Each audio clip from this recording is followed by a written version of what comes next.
Merci de me faire encore l'amitié, de m'inviter dans vos locaux. Si mes souvenirs sont bons, ça fait la deuxième fois que je participe à cette tribune-là et je voudrais vous en remercier. Donc pour l'instant, je suis député tout court à l'Assemblée nationale. Ok. Monsieur le député, au moins pour 5 ans. Dans cet entretien, effectivement, nous allons aborder les sujets de l'actualité. Trois principaux thèmes ont été retenus. D'abord le RHDP, l'alliance à laquelle votre parti appartient, la réconciliation nationale et enfin les élections présidentielles de 2015. En ce qui concerne le RHDP, première question, vous êtes un élu du RHDP, c'est-à-dire que c'est grâce au RHDP que vous êtes député à l'Assemblée nationale de Côte d'Ivoire, mais le constat, c'est que depuis que vous siégez au Parlement, votre position tranche avec cette alliance. Que reprochez-vous à vos alliés, monsieur le député? Merci. Et je voudrais vous rappeler tout simplement que je suis militant du PDCI RDA. Et je suis député élu sur la bannière du PDCI RDA dans une alliance. Et à toute fin utile, vous devez retenir qu'à l'Assemblée nationale, pour l'instant, je n'ai pas encore vu de groupe parlementaire RHDP. Il y a bien un groupe parlementaire PDCI RDA auquel j'appartiens. Je suis même vice-président de ce groupe parlementaire. Il y a un groupe parlementaire RDR qui sont deux groupes autonomes, différents les uns l'un de l'autre et qui travaillent en toute autonomie. Je suis militant donc du PDCI RDA.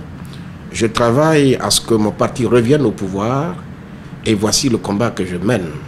Je ne reproche rien aux autres, mais chacun doit avoir son autonomie d'action. Ok. Vous êtes député depuis environ 3 ans à l'Assemblée nationale de Côte d'Ivoire.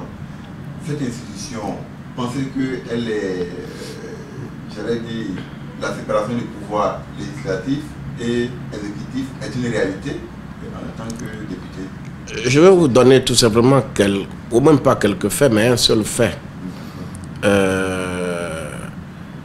Une histoire banale de loi sur la famille a conduit à la dissolution du gouvernement.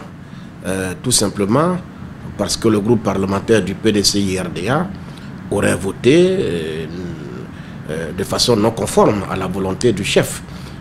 On a donc dissous le gouvernement, tout simplement parce que, bon, à l'Assemblée, on a voté une loi. Les faits sont là, c'est à chacun de juger. Comment vous avez vécu ça personnellement en tant que député? En tant que député, moi, je suis en harmonie avec ma conscience dès lors que je suis convaincu que j'agis dans l'intérêt des Ivoiriens. Après ça, je suis tranquille.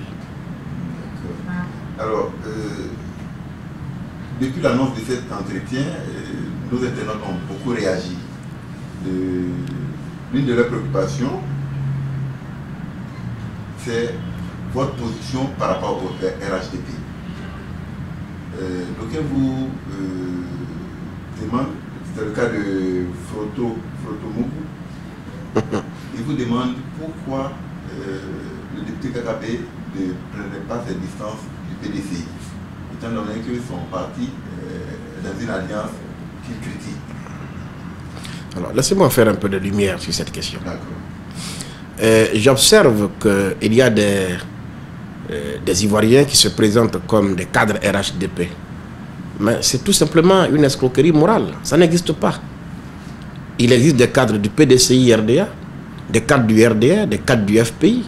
Mais à moins que ceux qui se présentent comme tels soient frappés d'un certain complexe parce que leur parti ne fait plus recette et qu'ils soient plus fiers d'appartenir à leur parti. Mais en tout cas, je vous dis, le RHDP, ça a été une alliance de circonstances pour régler une équation politique ponctuelle. Elle a été réglée et son fonctionnement est clair. Chaque parti garde son autonomie. Mieux à la présidentielle, chacun a son candidat, comme ce fut le cas en 2010. N'oublions pas que M. Alassane Ouattara était quand même le candidat du RDR. M. Bédier était le candidat du PDCI RDA. Les règles n'ont pas changé au sein de l'Alliance. quel mal y a-t-il à reconduire ce qui a bien fonctionné pourtant en 2010?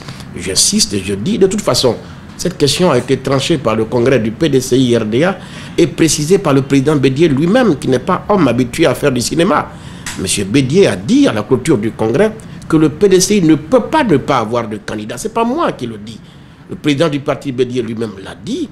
Et c'est un homme qui est connu pour être un homme de parole. Il en sera ainsi. Cette question est tranchée. Je dis toute autre polémique ou, je veux dire, bouffonnerie n'est que à but lucratif. On va revenir sur les candidatures. Mais déjà, une internaute, elle demande quelles sont vos relations avec le président Bédié depuis l'épisode du Congrès. Monsieur Bédié, retenez-le, il reste mon père, nos relations sont excellentes. Voilà, je n'en dis pas plus. Merci, donc on va continuer.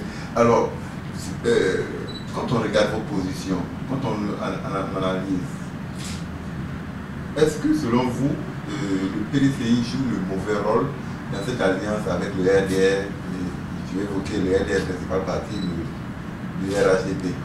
Est-ce que selon vous, le PDCI joue le mauvais rôle? Je ne suis pas venu ce matin, excusez-moi, pour faire le procès de l'Alliance, encore moins m'attarder sur le rôle que joue le PDCI-RDA dans l'Alliance. Je vous dis tout simplement que ma démarche, elle est constante, elle est connue. Depuis la chute du PDCI-RDA par les armes, je suis constant. Je suis constant pour dire aux Ivoiriens que ce parti-là ne mérite pas le sort qui lui a été réservé. Je n'accepte pas l'alternance par les armes. Nous avons été chassés du pouvoir par les armes et je me suis inscrit dans cette logique de ramener le PDCI au pouvoir. C'est comme ça que je dis non à la junte militaire. C'est comme ça que je dis non au FPI également. Le PDCI-RDA, je le répète, ne peut pas s'aliéner. Et je suis constant dans ma démarche. Je n'ai pas besoin d'être contre quelqu'un pour cela. Et je travaille pour que le PDCI revienne au pouvoir, pour amener la paix définitive, dont rêve chaque Ivoirien, pour réconcilier définitivement la Côte d'Ivoire, pour en faire encore un peuple uni avec un seul destin, un destin commun. Le PDCI en est capable pour rebâtir la Côte d'Ivoire. Voici la constance dans laquelle je me suis résolument inscrit et je veux être bien compris de tous. Je n'ai pas besoin pour ce faire d'être ennemi de quelqu'un. Monsieur le député, la réconciliation nationale est d'actualité et un chantier important relevé par le président de la République le lendemain de son accession à la magistrature. Aujourd'hui, selon vous, quel bilan peut-on faire de ce volet? Je note que le vrai défi de la Côte d'Ivoire et des Ivoiriens se trouve ailleurs. La paupérisation, la pauvreté, la misère, le sous-développement qui est à combattre. On ne peut combattre et relever tous ces défis que dans l'unité. Un peuple uni, croyez-moi, rien ne peut lui résister. Pour l'instant, il faut reconnaître, à moins que j'apprécie mal les choses, le peuple ivoirien n'est plus uni. Les Ivoiriens ne vivent plus ensemble. Ils vivent côte à côte. Ils se regardent en chien de faïence. Chacun attend son tour pour planter le couteau dans le dos des autres. Un tel peuple ne peut pas gagner ce défi que je viens de... Donc la réconciliation, elle s'impose à nous. C'est une nécessité absolue. Nous devons la réussir. Il ne faut même pas la politiser. Et c'est l'affaire de tous les citoyens. Aujourd'hui, quelle est votre lecture de ce processus-là? Ben, je veux dire que pour l'instant, nous n'en sommes pas là. Nous ne sommes pas encore un peuple uni à nouveau ou réconcilié. Très loin. Malgré les actions de la CDVR, il y a encore beaucoup à faire. Beaucoup à faire. Voilà. Quoi notamment? Ben, c'est pas à moi de le dire. Alors, la réconciliation elle-même doit relever d'une volonté politique. Et d'une volonté politique, je n'ai pas le sentiment que ce soit le cas. Alors, monsieur le député, des cadres du principal parti de l'opposition sont encore en exil. Là, on parle de réconciliation. Selon vous, qu'est-ce qui ne marche pas? Parce qu'en même temps, il y a le dialogue entre le pouvoir et l'opposition. C'est pour ça que je vous dis que la réconciliation ne peut pas biaiser avec. Si je m'inscris dans un contexte purement africain, vous savez, chez nous en Afrique, il y a l'image de l'arbre à palabre. Au village, on dit forcément qu'on réconcilie deux personnes qui sont en conflit. Mais pour réconcilier deux personnes en conflit, on les met toutes les deux personnes face à face sous la palabre. Évidemment, si un est absent, on ne peut pas faire des réconciliations. Il faut que les deux soient présents.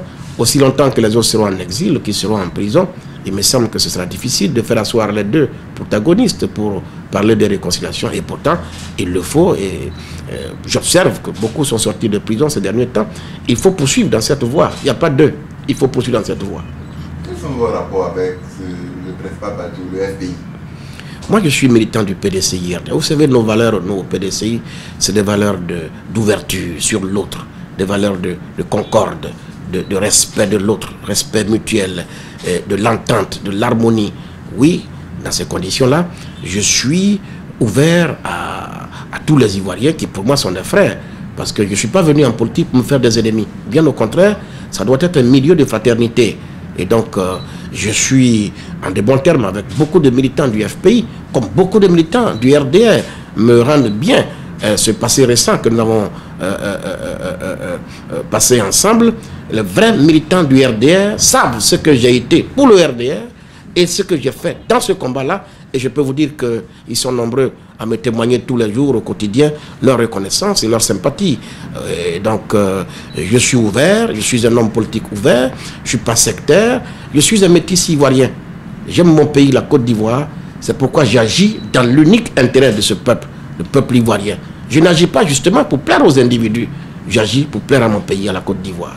Par vos positions, effectivement, c'est un cas du RDR, vous taxe d'être le porte-voix des idéaux du FPI. Tout comme dans un passé récent, les cadres du FPI nous taxaient d'être le porte-voix du RDR. Souvenez-vous que du temps de la rébellion, le RDR avait boycotté les élections législatives. Il n'avait aucun député à l'Assemblée nationale. Pendant 10 ans que ça a duré, le groupe parlementaire du PDCI-RDA, dans le souci de rapprochement qui est une culture et de l'apaisement et de la recherche du dialogue, de la paix, par le dialogue, le PDCI-RDA s'est mis résolument au service du RDR. Et même, je dirais, la rébellion à l'époque, ça nous a valu beaucoup d'inimitié ici en Côte d'Ivoire. C'est comme ça, le PDCI-RDA, à tour de rôle, on lui colle une étiquette parce que les uns et les autres souhaitent voir le PDCI agir dans leurs intérêts uniques à eux. Ce qui est impossible. Dans vos rapports avec le FPI, les internautes insistent là-dessus. Il faut que je vous pose la question. Un cas du RDR, effectivement, a évoqué la trahison alors que vous étiez réfugié à l'hôtel du Golfe. Qu'est-ce qu'il en est? Ce sont des balivernes, je ne réponds pas à cela. Ce sont des balivernes qui relèvent de commérage. Et puis, je sais qu'il y a beaucoup de vilainie en ce moment, de calomnie, parce que tous voudraient me voir agir comme tout le monde.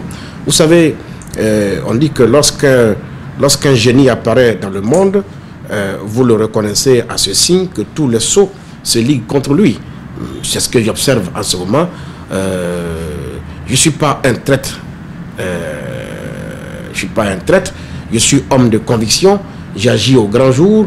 Et j'ai agi au vu au su de tous les Ivoiriens ici, entre les deux tours des élections, et même avant. Et le président de la République sait très bien. Ils sont nombreux qui sont tapis à la présidence, qui savent très bien ce que nous avons fait à cette époque-là. Je ne pense pas avoir trahi quelqu'un. Je suis et je demeure militant du PDCI-RDA. Seul ce parti-là peut un jour m'accuser de ceci ou de cela. Mais je suis un militant discipliné, attaché à l'idéal et aux idéaux du PDCI-RDA. Ça me suffit. Élection de 2015, on en parle en ce moment. La commission électorale indépendante a été mise sur pied, commission d'ailleurs que vous dénoncez. On va y revenir. Mais selon vous, aujourd'hui, y a-t-il les conditions pour être réunies d'ici 2015 à la date d'aujourd'hui? Il n'y a pas de raison qu'on n'aille pas à des élections en 2015. Okay. Même en 2010, où la Côte d'Ivoire était coupée en deux, où les gens avaient les armes au poing, nous avons été à des élections qui ont été certifiées par la communauté internationale. Dites-moi, quelle raison objective peut empêcher qu'on ait à des élections en 2015. Pour moi, il n'y a pas d'obstacle majeur. Même pas, il n'y en a même pas d'obstacle. Nous devons respecter le délai constitutionnel, aller à des élections et apprendre à renouveler nos institutions dans ce pays-là, dans la sérénité. Il faut que le peuple ivoirien atteigne ce stade-là, comme au Sénégal aujourd'hui, comme au Ghana, où des élections ne sont pas des moments de peur, où des élections ne sont pas des moments de peur qui perturbent la sérénité des citoyens. Non, la Côte d'Ivoire, et pourtant, nous avions un grand passé de démocratie dans ce pays. Nous étions habitués, sous Félix Houphouët-Boigny, vous me direz la partie unique, la démocratie à l'ivoirienne, à renouveler nos institutions chaque 5 ans, sans que ça ne nous mette dans le péril. Mais il faut que justement nous renouons avec ce passé-là. Donc, de mon point de vue, nous devons aller sereinement à des élections apaisées, parce que nous devons relever le défi suivant. Nous avons ensemble accusé M. Gbagbo, qui n'est pas là aujourd'hui, d'avoir été, lui, la cause de nos malheurs. Gbagbo étant absent, j'imagine bien qu'il n'y a plus de raisons que ces élections-là nous attirent encore des ennuis ou des soucis. Préparons-nous à aller sereinement, dans le respect scrupuleux, n'est-ce pas, des règles démocratiques connues de tous, et puis la Côte d'Ivoire pourra s'en sortir heureux, unis, réunis à nouveau. C'est un défi pour moi qui est simple à relever. C'est connu de tous, vous contestez le format de la nouvelle CEI. Oui. Oui. Pourquoi? Et quel serait le schéma idéal selon vous? Mais, le schéma actuel me fait dire que c'est une CEI déséquilibrée. J'ai longuement épilogué là-dessus. Ma position est connue sur cette question-là. Je ne veux pas être redondant, mais vous savez très bien que la même CEI déséquilibrée a déjà eu des conséquences dans ce pays-là. Bien sûr, c'est en tirant les leçons de ces conséquences, enfin, je veux dire, des actes du passé que je propose qu'on aille vers la perfection. Oui, il faut une CEI équilibrée qui fasse en sorte, ou bien on choisit une CEI politique, comme on me le dit en ce moment, alors en ce moment-là, les forces politiques en présence doivent être représentées de façon équitable au sein de cette commission, par exemple, pourquoi pas. Ou alors on confie, eh bien, la CEI à des personnes supposées neutres, dont, je veux dire, la moralité est connue de tous les Ivoiriens, la bonne moralité est connue de tous les Ivoiriens, l'intégrité morale est connue de tous les Ivoiriens. Il en existe quand même dans ce pays-là. Mais faisons en sorte d'en finir avec cette façon de caporaliser les institutions chargées d'organiser les élections, parce que tout simplement, on veut d'ores et déjà, par avance, s'assurer qu'on va gagner les élections. Alors, on me rétorque que ce n'est pas la CEI qu'on gagne les élections. D'accord? Si ce n'est pas la CEI qu'on gagne les élections, pourquoi s'accroche-t-on absolument à faire d'une CEI surpeuplée par ses propres partisans? Alors, monsieur le député, vous soutenez également que le PDCI aura bel et bien un candidat issu du PDCI à la prochaine élection présidentielle. Mais votre parti ne semble pas d'avis parce que jusqu'à présent, il ne se prononce pas. Mais selon vous, qui sera ce candidat? Je vous ai déjà dit que le Congrès a décidé que le PDCI doit avoir son candidat. C'est le minimum. Ensuite, le président Bédié, qui n'est pas connu pour être un metteur en scène, a déjà dit à la clôture de ce congrès que le PDCI ne peut pas ne pas avoir de candidat. Je dis, toute autre polémique autour de la question n'est qu'à but lucratif. Sinon, pour moi, le débat est clos. Maintenant, nous organisons pour aller à notre convention dans la sérénité. Les cadres compétents, capables de redonner espoir aux Ivoiriens, de redonner vie à la Côte d'Ivoire, il en existe des milliers au PDCI RDA. Soyez-en certains, ce n'est pas ça le problème du PDCI RDA. Kakabé a-t-il des regrets aujourd'hui du regard à sa démarche politique d'hier? Quelques années après, est-ce qu'aujourd'hui vous avez des regrets? Aucun regret. Je ne suis pas homme à regretter mes actes, puisque je sais par avance que un homme politique doit faire en sorte que ses décisions soient gouvernées par la lucidité. Et j'essaie en tout temps et en toutes circonstances d'être lucide. Les actes que j'ai posés antérieurement sont des actes qui ont été mûris et ont été posés dans l'unique intérêt du peuple de Côte d'Ivoire. Le moment venu, si nous avons l'occasion de nous expliquer sur ces actes-là, nous le ferons. Mais croyez-moi, je suis en paix avec ma conscience. Je ne regrette aucun acte politique. Monsieur le député, notre entretien tire à sa fin. Je vous laisse conclure avec le message que vous souhaitez. Vous voulez que nos internautes retiennent le député Kakabé? Je veux que les Ivoiriens retiennent de moi que je veux faire de la politique, mais au PDCI RDA.